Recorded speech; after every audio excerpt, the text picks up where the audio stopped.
E só é valorizado, até foi bastante curioso o grande debate Costa-Passos Coelho ter sido feito num museu, não é?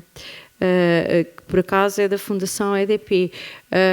E foi interessante, porque muitas vezes a cultura serve para isto, não é? Serve para abrilhantar uma festa, serve para trazer algum glamour a um debate, enfim, mas de facto é um trabalho muito sólido e muito verdadeiro, muito construído, de muita gente como nós, que trabalha na cultura e que não merece ser tratado desta forma, não merece ser tratado como mero entretenimento. E aliás o Bloco de Esquerda é completamente, coloca-se sempre de costas voltadas a esta ideia de mercantilização da cultura, de cultura como mero entretenimento de grandes eventos, enfim, há um objetivo desses grandes eventos, há um objetivo na questão, nessas questões de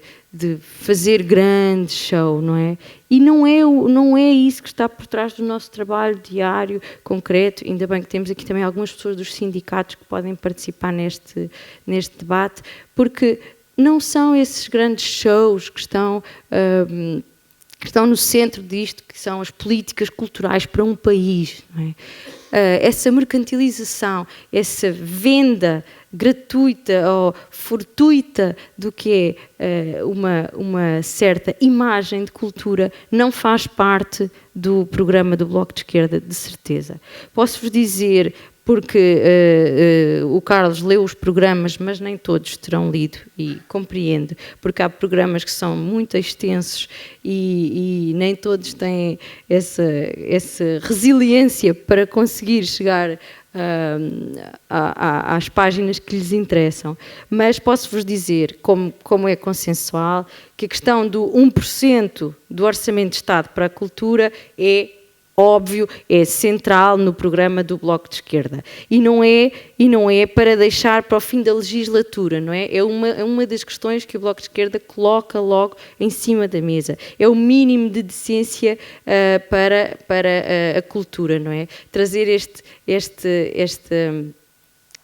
1% é o mínimo de decência. Claro que reestruturar a tutela dos vários setores da cultura é óbvio que ninguém imaginaria que eu viria aqui dizer que o Bloco de Esquerda estaria com a extinção do Ministério da Cultura, não é? Obviamente que o Bloco de Esquerda defende que tenhamos um Ministério da Cultura por todos os motivos que já aqui foram ditos, mas também porque há um poder que é simbólico. Além do poder político, há um poder simbólico nesta existência de um Ministério da Cultura. Vejamos, de facto, ter uma pasta da cultura entregue ao Sr. Primeiro-Ministro, não é? Portanto, está com o Secretário de Estado, que depende do Sr. Primeiro-Ministro. É uma pasta. Portanto, quer dizer que a cultura não tem poder, não está ao mesmo nível das finanças, não está ao mesmo nível da economia. Portanto, a cultura é uma pasta que foi entregue e que está ali e tal.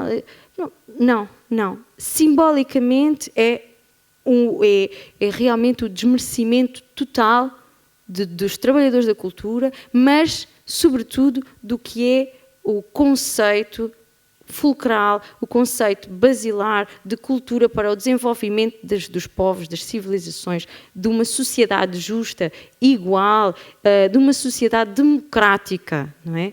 Depois, realmente, além deste poder simbólico, a inexistência do Ministério da Cultura representa, efetivamente, um desrespeito e uma perda total de força para este setor, que não é apenas um setor económico, não é apenas um setor que gera trabalho, não é?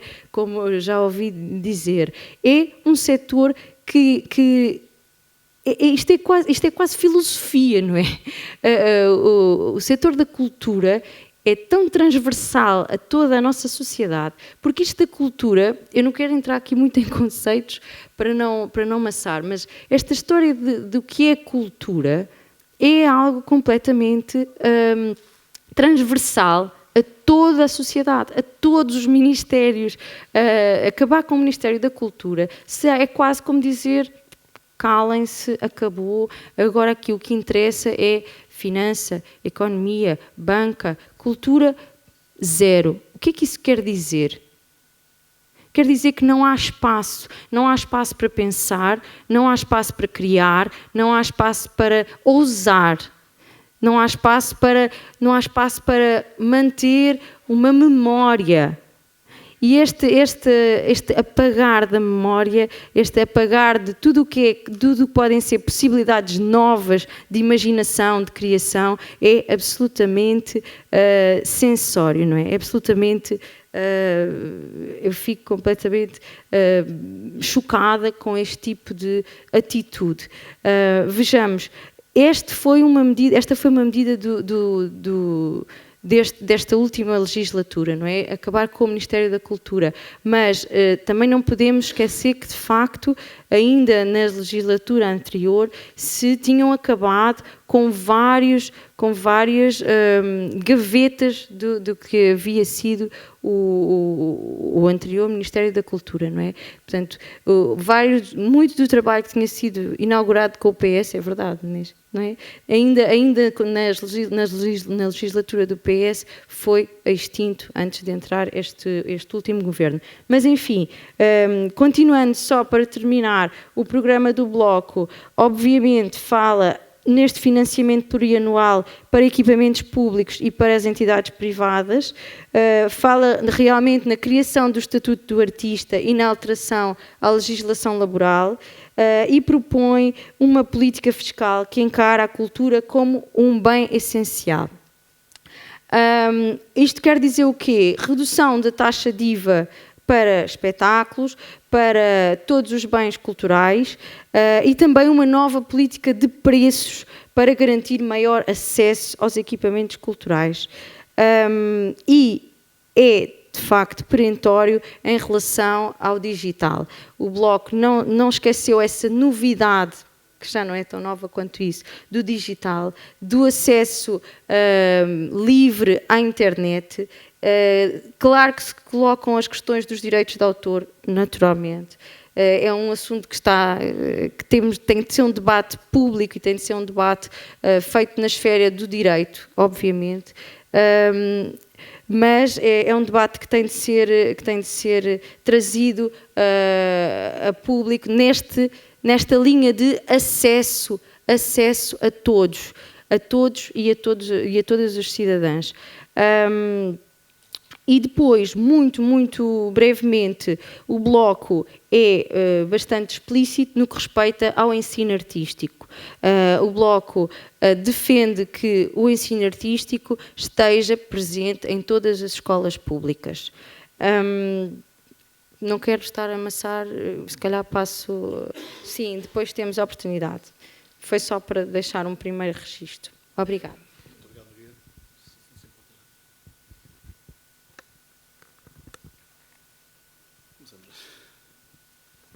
Pronto, então, boa tarde a todos. Obviamente, os meus parabéns à Elizabeth por ter não só chegado ao Festival Materiais Diversos este ano, como também a organizar este debate. Eu gostaria, de facto, que ele fosse mais um debate do que uma apresentação, e vou ser sucinta em relação à minha apresentação. O que é que eu posso dizer? Eu fui sócia fundadora da Associação Portuguesa para a Dança e, portanto, tenho esta emergência, nunca através de um partido político, nunca estive associada a um partido político, mas estive sempre dentro da comunidade e dos movimentos, e é preciso fazer e é preciso organizarmos numa coisa que está na origem do que agora é a rede de dança, por exemplo. Eu afastei-me da rede de dança por variadas razões, mas uma delas foi porque senti necessidade de trabalhar num plano muito mais alargado.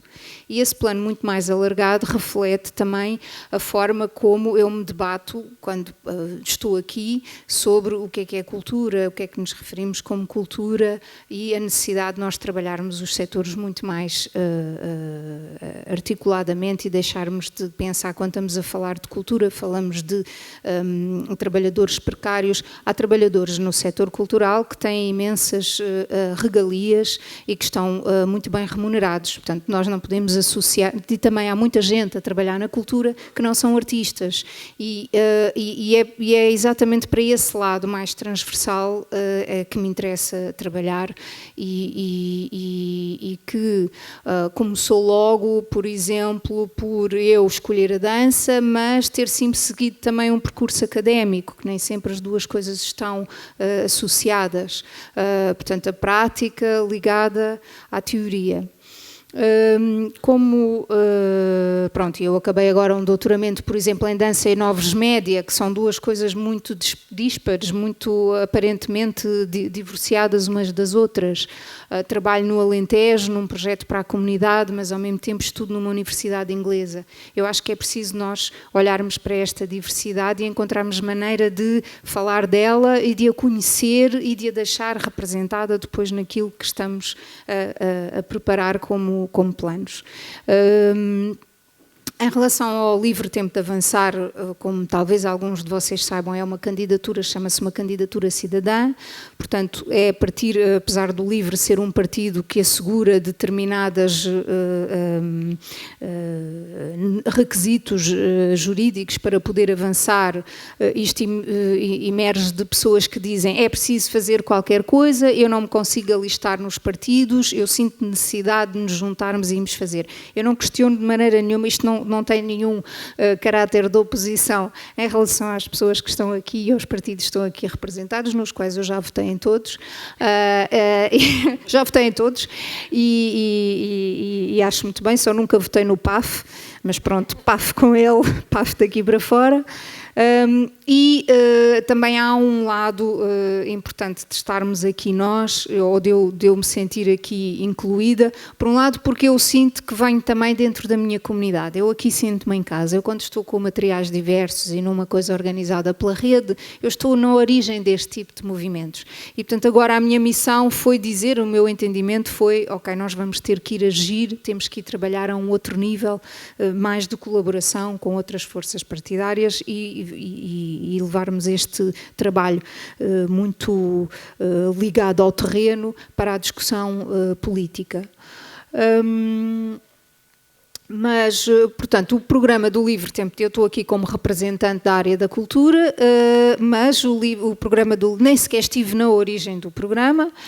O programa foi feito por muitas pessoas a dar contributos. É um bocadinho uma situação de, bom, então queremos avançar, então, mas quem é que quer falar? E quem levanta a mão mais depressa é quem ganha a representação naquilo que depois se espelha no programa.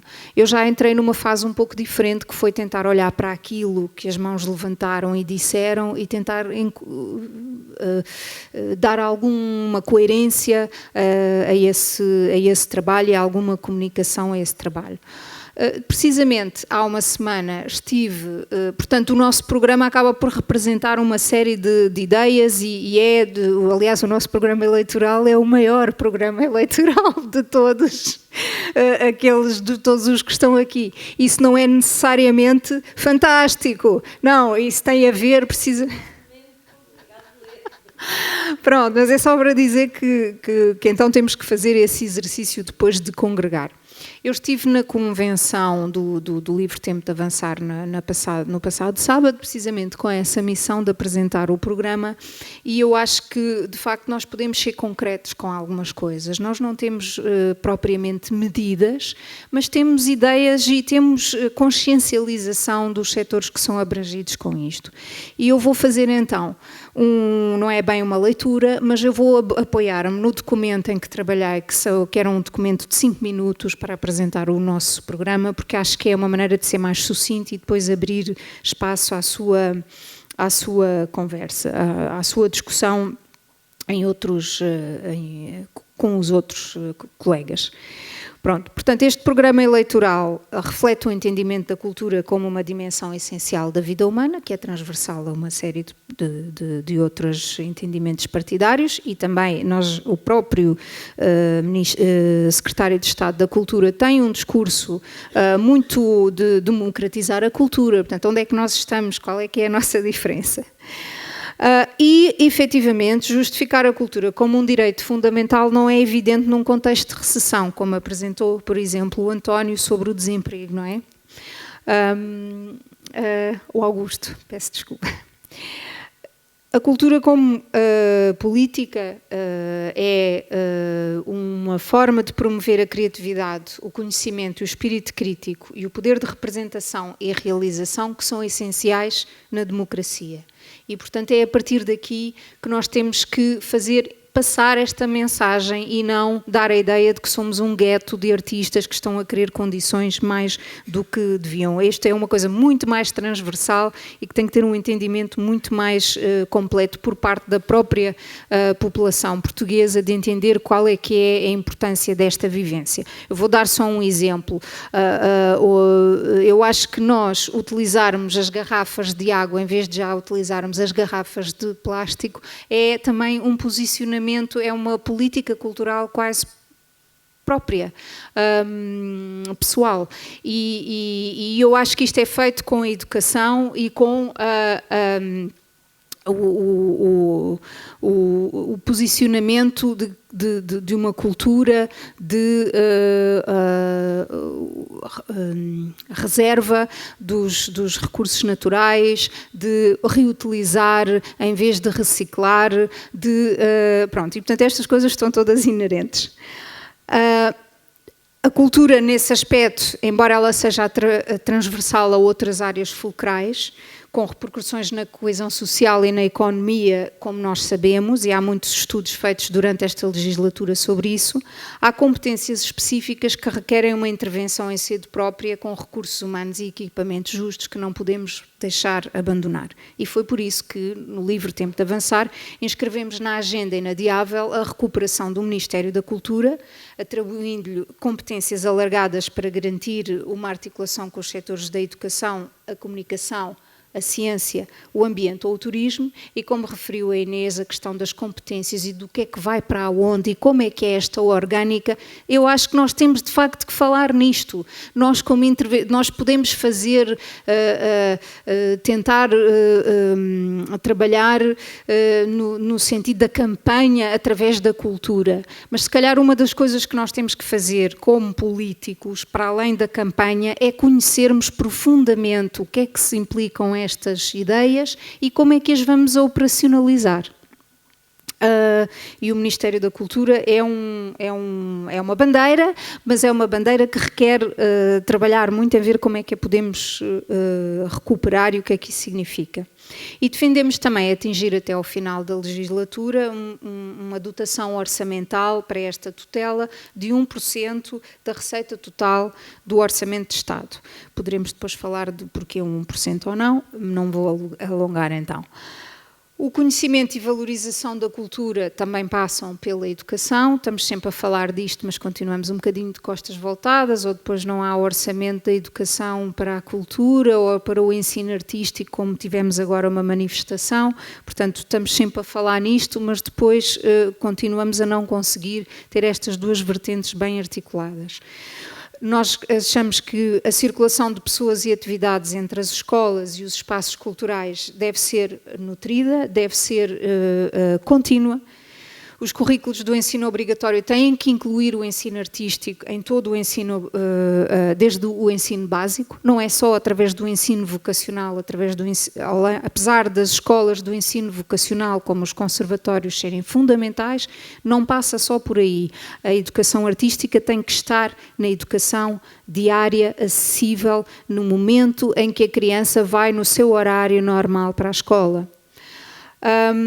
E é fundamental introduzir as competências de literacia digital e informação para assumirmos de uma vez por todas que desde 2000, pelo menos, vivemos numa cultura que é também uma cultura digital e que uma grande parte da nossa população vive de uma forma diferente, com outro tipo de formas de comunicação e de representação, e nós temos claramente que abordar isso na escola, e isso não é só educação, e é cultura, e é transversalidade.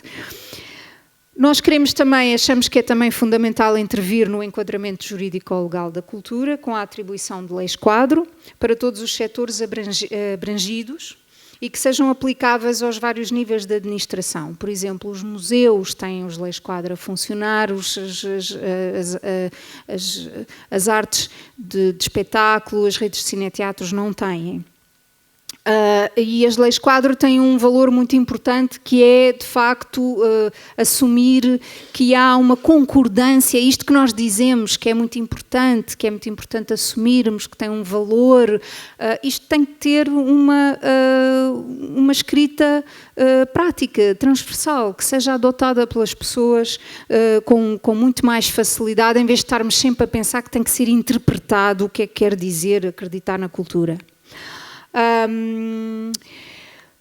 Naturalmente, a revisão da legislação que distribui os fundos aos agentes independentes é necessária, e um regime de tributação e de segurança social apropriado à precariedade do trabalho independente também. Para projetar a cultura portuguesa no exterior, temos que incentivar a internacionalização, com subsídios à coprodução e itinerância, mas também com as representações oficiais portuguesas serem mais alargadas, não serem só dedicadas às bienais das artes contemporâneas e poderem ir a outras partes do mundo que não sejam aquelas sempre habituais. E também importa estimular a expressão da comunidade da diáspora na cultura contemporânea e na criação artística profissional, ou seja, nós não temos noção quem é que está a viver já nas segundas e terceiras gerações noutros países e o que é que está a fazer e de que modo é que isso tem ou não tem alguma coisa a ver com a identidade portuguesa, com a cultura portuguesa. Portanto, a cultura portuguesa não é só de Portugal para fora, é de quem está lá fora para cá também.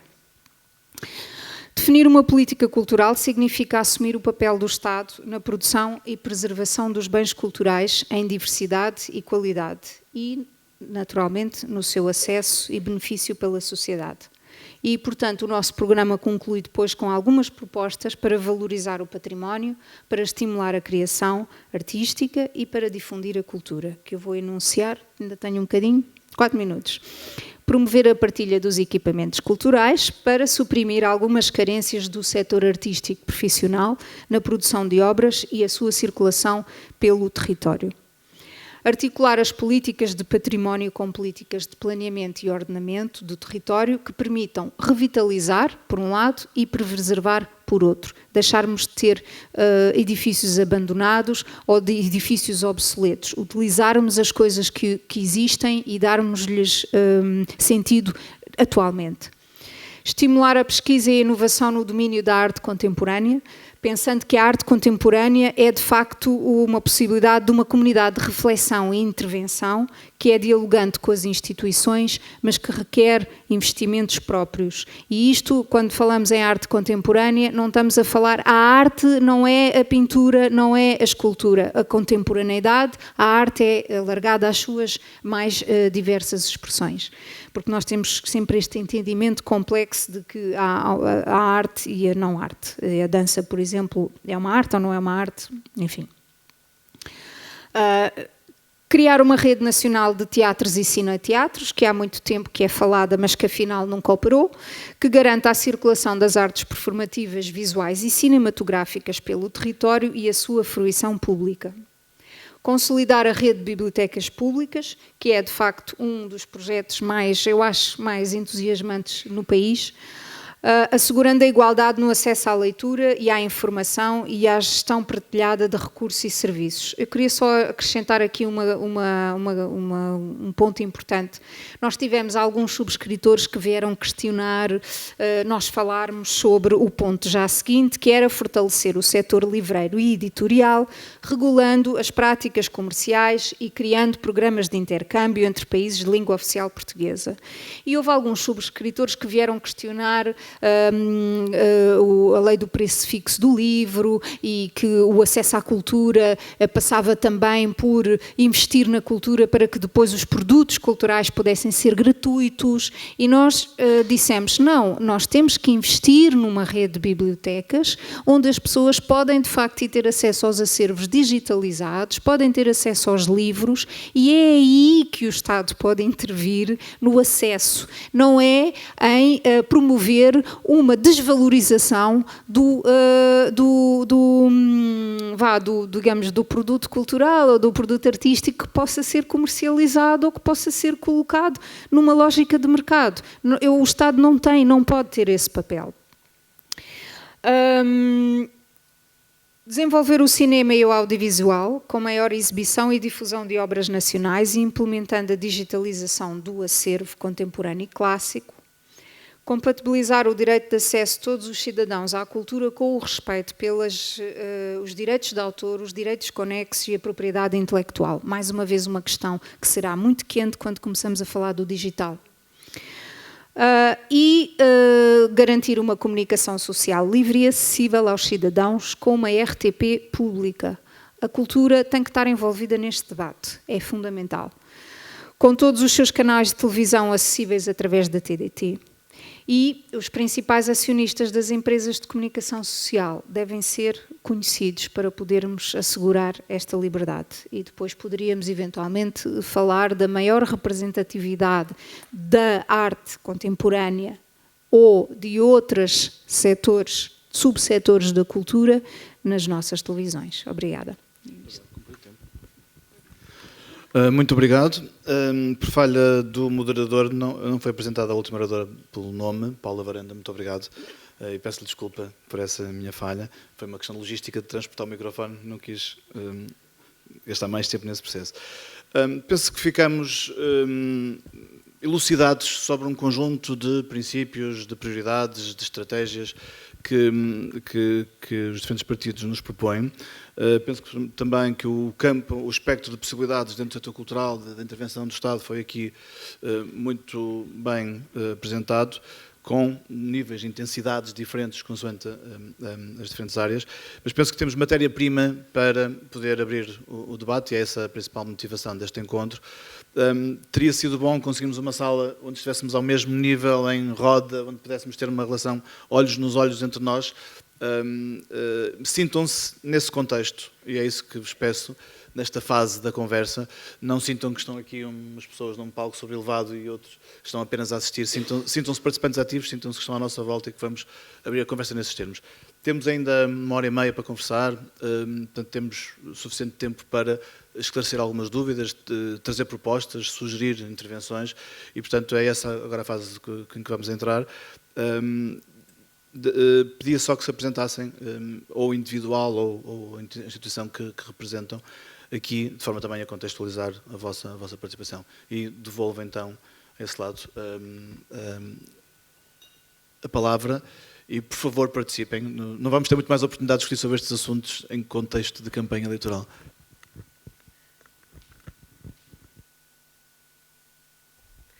Boa tarde.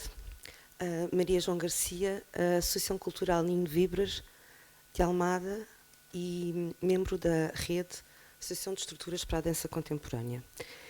Eu tenho 3 questões. É provável que me dirija mais à Inês de Medeiros, por razões que também já vou explicar, mas de facto as perguntas estendem-se a todos os presentes. Começo pelo Orçamento de Estado.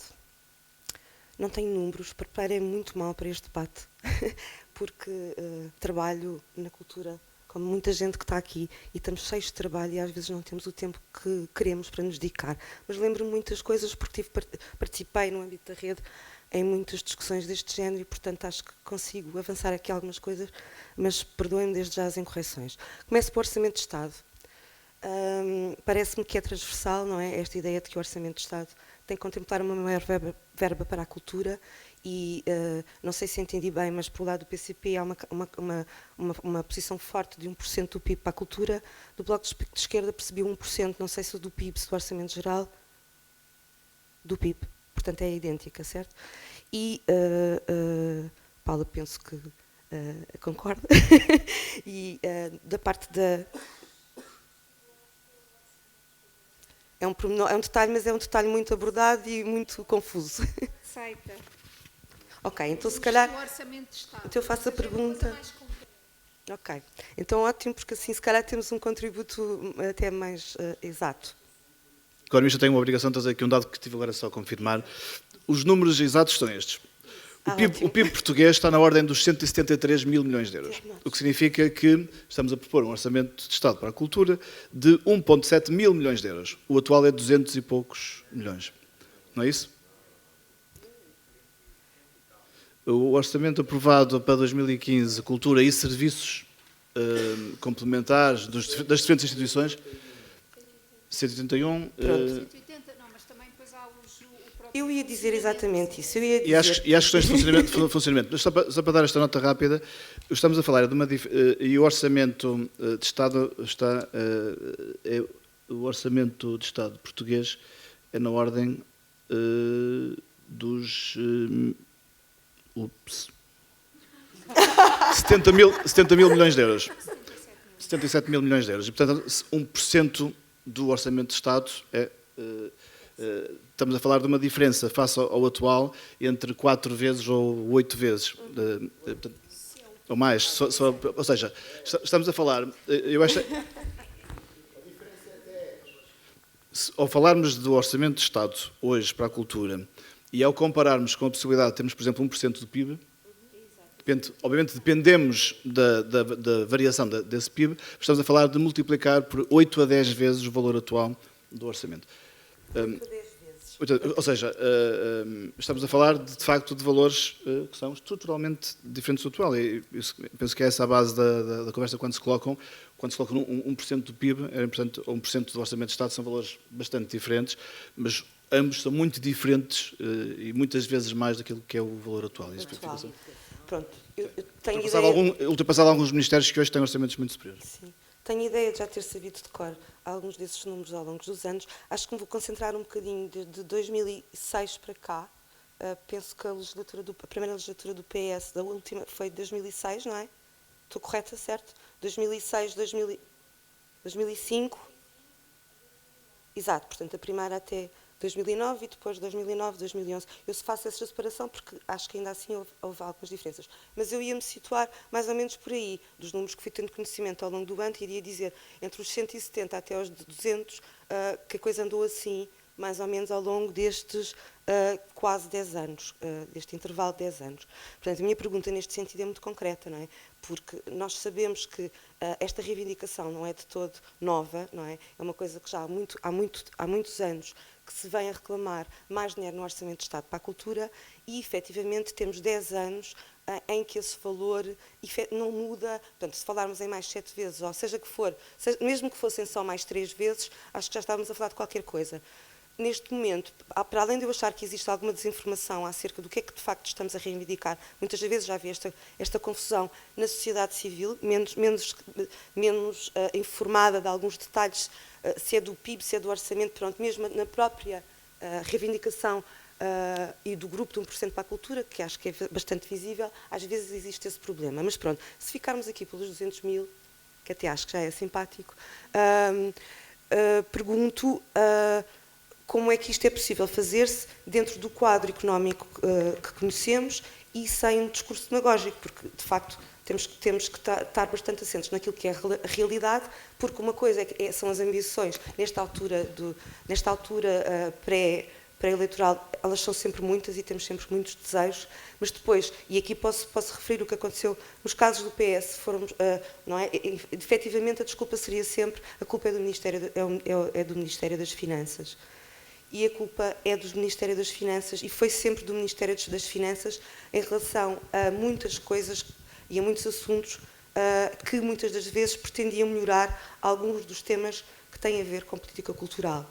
Portanto, sabendo que isto, pronto, para todos os presentes é um desejo, pergunto como é que isso será possível e se é possível um aumento progressivo, se é possível fazer um aumento tão abrupto como seja este de 1%, e como é que ultrapassamos essa demagogia frente já lhe estou a chamar de demagogia porque eu não acredito, desculpem, mas sou descrente, em relação a essa questão.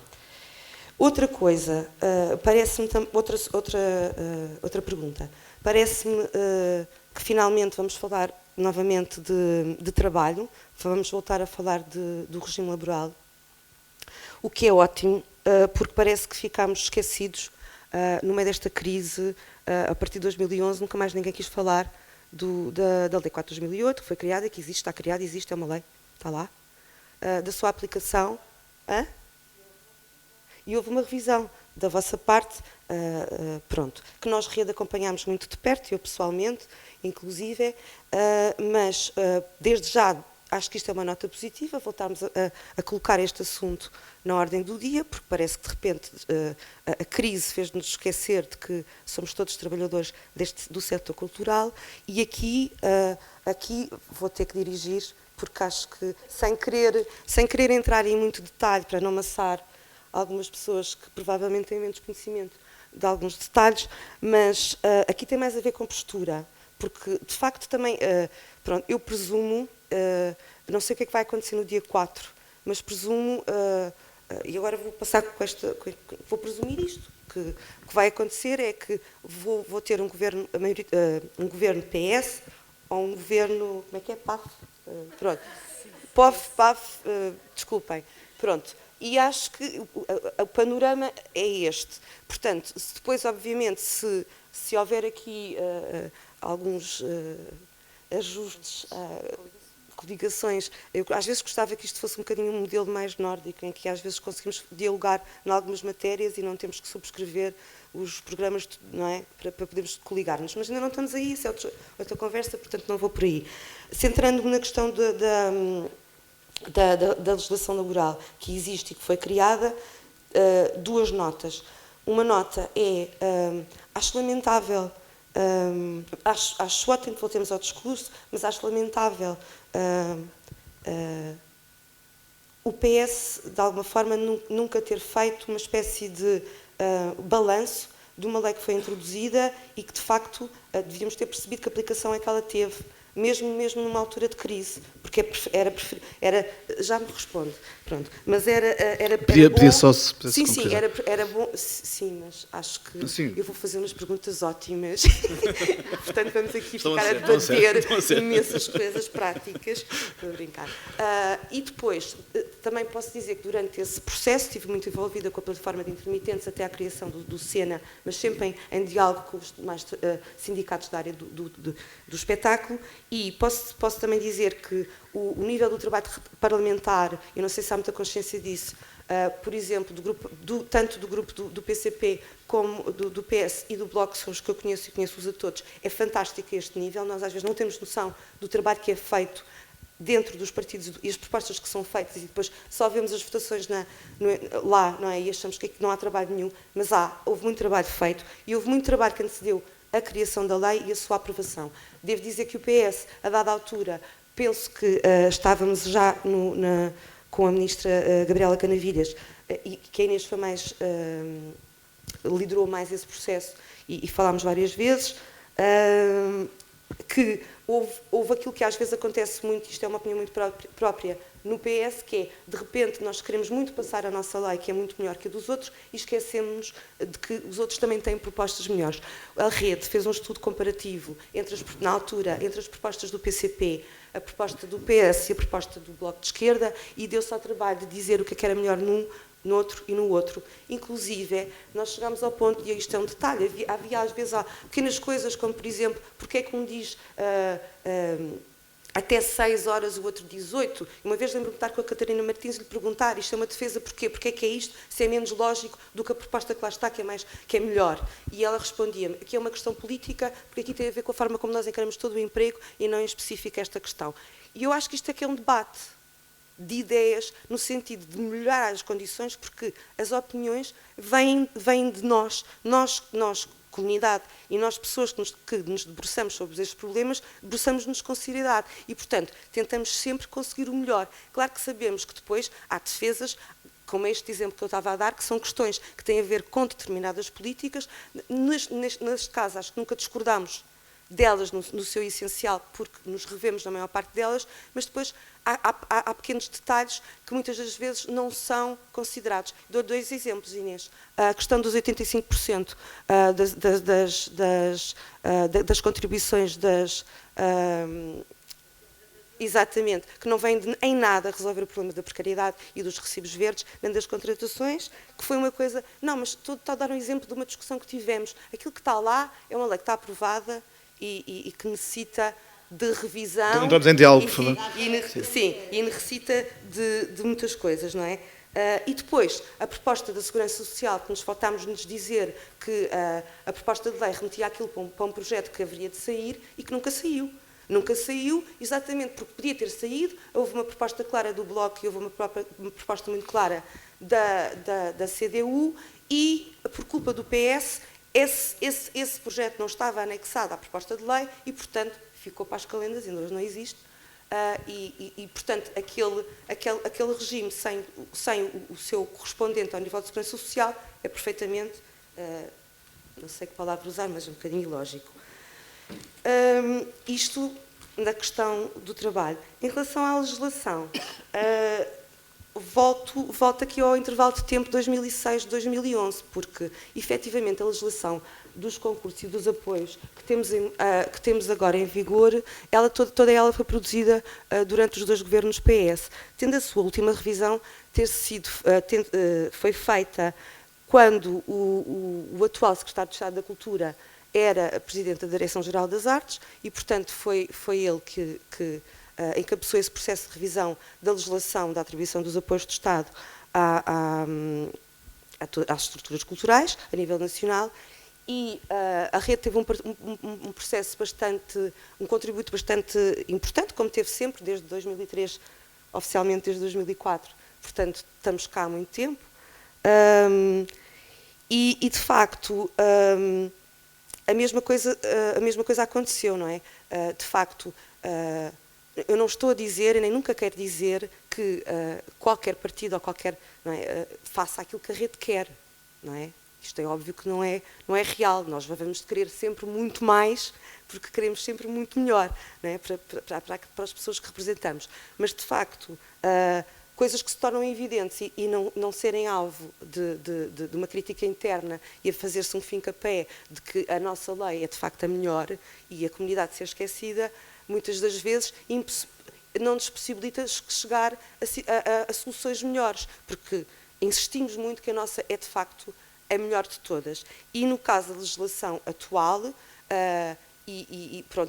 nem vamos entrar em pormenores das assimetrias que a Margarida falou, a nível de distribuição, pronto. Há uma série de problemas. Portanto, nós a esse nível, rede, não temos qualquer problema em dar contributo acerca daquilo que têm sido os concursos dentro deste modelo, desde 2004 para cá, se não estou em erro. Portanto, sempre.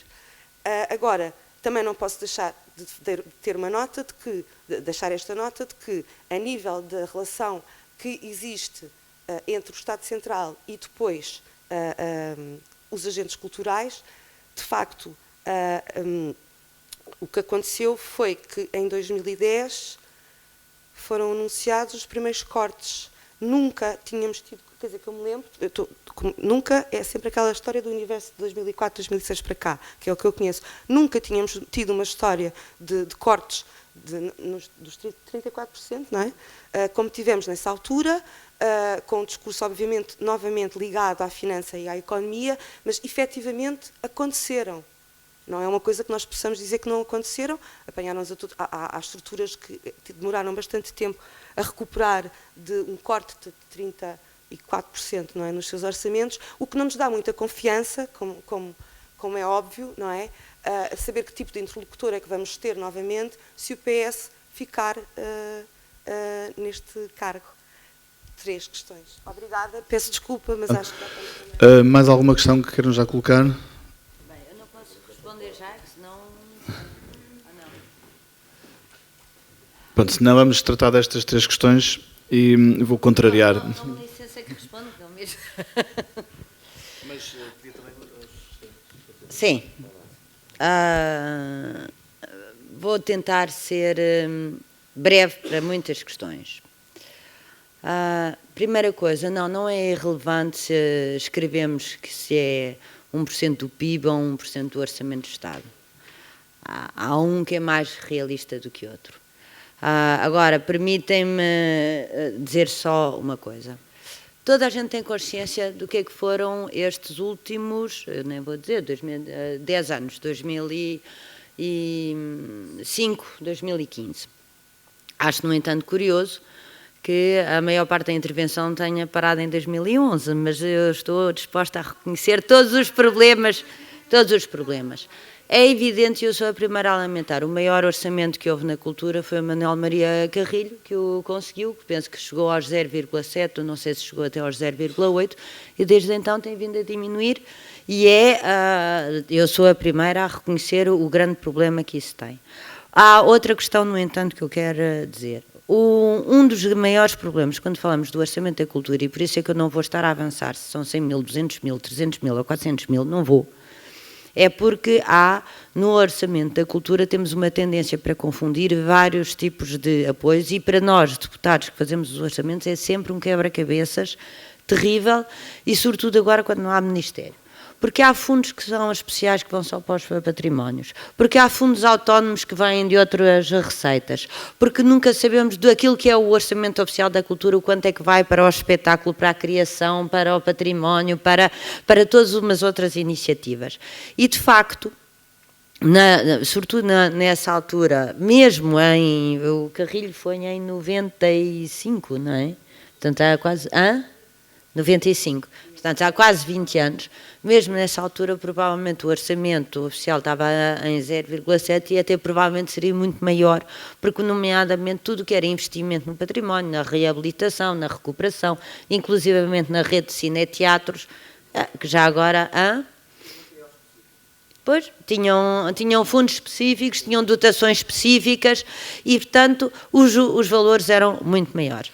Bom, já que o PS é tão atacado, e eu aqui devo dizer que, se eu percebi bem, temos 3 independentes e um militante, mas eu aqui, visto absolutamente a camisola, poderemos atacar muita coisa da governação PS entre 2005 e 2011, mas com a mesma franqueza temos que reconhecer também que os maiores avanços que foram feitos ao nível da cultura, seja ao nível da rede de cineteatros, seja ao nível da rede nacional de bibliotecas, seja ao nível da dinamização de uma série de setores, também foram graças ao PS.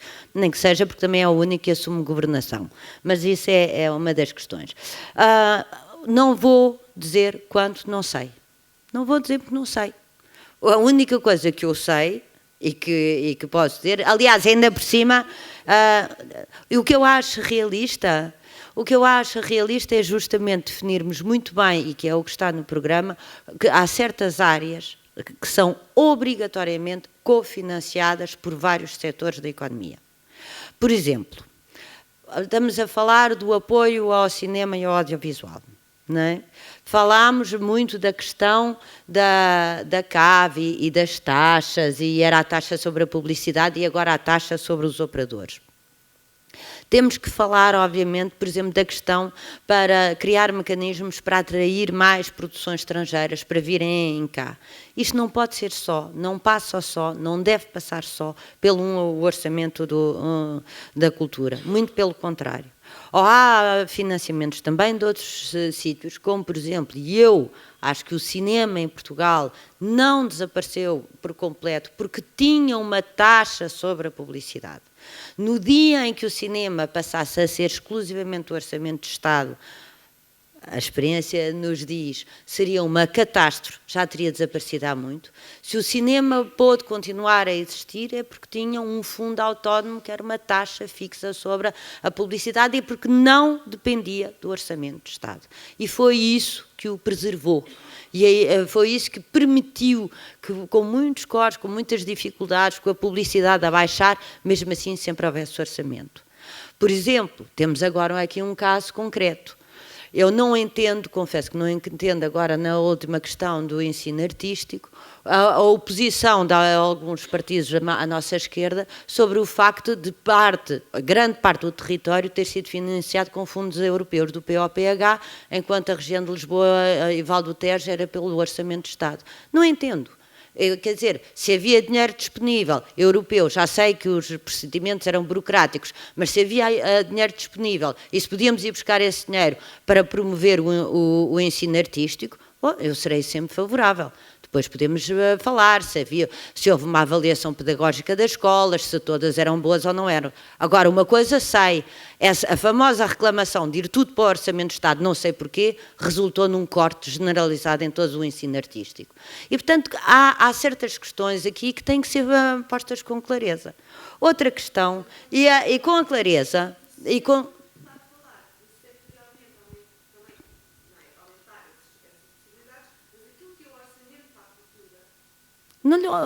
Estou-lhe a dizer com toda a sinceridade, não posso neste momento... E volto a dizer, os montantes, neste momento nós estamos a 0,03. 0,03. Portanto, não chega a 1. Não chega sequer a 0,1. Quer dizer, não, 0,08, eu peço desculpa, 0,08, mais coisa, menos coisa. Quer dizer, portanto, é óbvio que é insuficiente. Se for 0,5, já estamos a multiplicar por 5, eu provavelmente vou continuar a achar que é insuficiente. Agora, não lhe posso dizer, não me vou comprometer a dizer se quer 0,2, 0,3, 0,4, 0,5 ou 0,10 ou 1%, e muito menos 1% do PIB. Aí não digo de certeza, porque acho que pronto, foi uma confusão que se passou. É para aumentar, tem que aumentar. Quer dizer, aí... Alguma coisa há de aumentar. Isso aí, não posso ser mais clara sobre isso. Não se pode fazer, não há política à cultura a este nível. Não há. Adorava poder dizer-lhe, é X. Não posso. Não posso. Pronto. Bom, agora vamos a outra coisa. Vamos lá ver uma coisa. Lamentável. Está a chamar lamentável a ação de um partido, e neste caso até da minha, porque eu entrei no Parlamento, que foi o único que levou avante um projeto para a revisão. Não só a primeira lei, a Lei 4 de 2008, como a sua revisão. E depois há qualquer coisa que se está a esquecer. Calma, agora sou eu. Pronto. Não vejo contra quem foi. Por acaso não vejo. E o que eu acho absolutamente lamentável é estar a dizer que as instituições não foram ouvidas.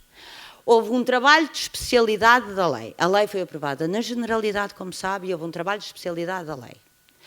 A especialidade foi aprovada na última sessão legislativa do anterior governo. O último dia, em limite. Foi aprovada com os votos favoráveis de toda a gente, exceto a abstenção da CDU, por uma questão muito concreta. E desde então, não houve avanço nenhum. Acabei de dizer que estou absolutamente disponível para fazer a avaliação. Desde então, não avançou nada na lei. Sabe porquê? Olha, porque não somos governo. Porque garanto-lhe que se tivéssemos sido governo, aquilo tinha avançado. O que eu acho lamentável, e aí vou ser muito sincera, e foi, aqui não há poder. O que eu acho lamentável é a rede vir-me dizer que alguns empregadores, porque estão na área artística, não podem pagar encargos sociais. E isso, os 85% não passaram. E isso foi a vossa posição. E eu aqui vou ser muito franca. Porque é que um senhor que tem uma mercearia no canto tem que pagar encargos sociais ao seu empregado e porque é que uma companhia de dança, seja ela de que dimensão for, não tem que pagar encargos sociais? E, portanto, eu sempre defendi e continuo a defender, eu sei que não é consensual. Toda a vida achei que o Estado tem que ser responsável pelo dinheiro que atribui e tem que garantir que as pessoas que contrata legalmente. Legalmente, seja nas artes, seja nas obras públicas, seja nos serviços, seja onde for. E continuarei a defender, posso não ganhar esta batalha, continuarei a defender que os apoios públicos devem ter uma cota mínima de contratação legal. E só mesmo aqueles que muito justificam o recurso a recibo verde o devem fazer. É a minha posição, sei que a rede não concordou com isso, continuo sem perceber porque é que não concordou. Agora, digo muito claramente, contratação na área artística ou noutra área... A rede sempre defendeu a realização de contratos de trabalho e essa defesa que foi tão óbvia que fizemos parte da plataforma dos intermitentes que defendia isso. Portanto, pronto, não acho só tenho pena, que a Inês diga que tenho não defendemos quando onde. nós estivemos o tempo todo a defender que a contratação tinha que ser feita então, por todas as pessoas do setor. Portanto, eu volto a vender a coisa. Eu volto a vender a coisa. Também não percebo porque é que nem o Sena, nem a rede, nem os precários inflexíveis, ao fim destes 4 anos, não vi uma manifestação a exigir a regulamentação da revisão da Lei 4 de 2008. Não houve uma. Não houve uma. Em 4 anos. Não houve uma. Essa regulamentação era a obrigação do atual governo. Nem uma vez apareceram. Nem uma vez. Os 85% não ficaram. Esta obrigatoriedade da contratação efetiva, lamento também dizer, não ficaram porque o PCP votou contra e o Bloco de Esquerda votou contra. Demos-nos por perdido. Foi? Foi. E vou voltar a avançar. Isso, para mim, é um tema muito doloroso que tem a ver com as contradições do próprio setor. Por fim, o que é que falou mais? O Registro Nacional Bailado. Bom, outra questão, sobre os fundos da DG Artes. Nunca, não está dito, nunca foi dito, não estou a ver onde é que está, a coisa de que a nossa lei é o melhor, nunca foi essa a posição. As leis, felizmente, para os religiosos há leis imutáveis. Para os laicos e os republicanos não há. Uma lei, aliás, não é feita para proibir forçosamente, até é feita para proteger. Toda a lei existente é feita para ser mais tarde ou mais cedo revista. Eu não tenho dúvidas nenhumas, e assim a experiência o prova, que os concursos da DG Artes têm que ser revistos.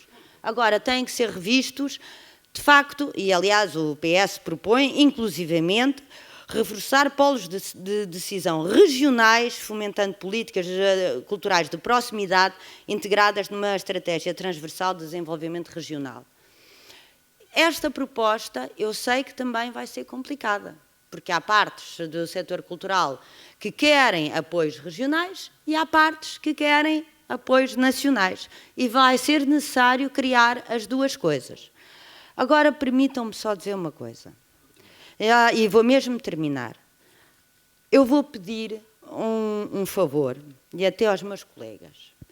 As leis de apoio às artes podem ser sempre melhoradas. Agora, não há setor mais fiscalizado do que as artes. E quando nós vimos para debates culturais e que ouvimos falar de compadrio e de pouca transparência, quer dizer, haverá sempre. Agora, é muito menos, pode haver regras com as quais não concordamos. Agora, não há concursos mais vigiados do que o cinema. Não há concursos mais vigiados do que apoio às artes. Não há setor mais sistematicamente fiscalizado. E qualquer erro, e vocês sabem isso, porque como nós somos todos artistas, incoerentes, qualquer erro é imediatamente denunciado. Quem nos dera a nós que houvesse tanta transparência nos apoios em todos os outros setores como há nas artes. Isso não significa que não devemos melhorar e devemos melhorar sempre as regras de financiamento dos apoios. E novas regras. Obrigada. Muito obrigado. Eu compreendo, e estamos neste contexto, a importância de discutir este assunto, mas podemos também estar a afunilar demasiado o debate sobre políticas culturais e pedir, portanto, aos outros participantes que tentassem, de forma rápida, o mais sintética possível, até porque, de facto, temos mesmo que terminar às 18 horas, porque há condições de recente mãe de uma das pessoas que estão no painel, que não sou eu nem o Augusto, que obrigam, de facto, temos que terminar.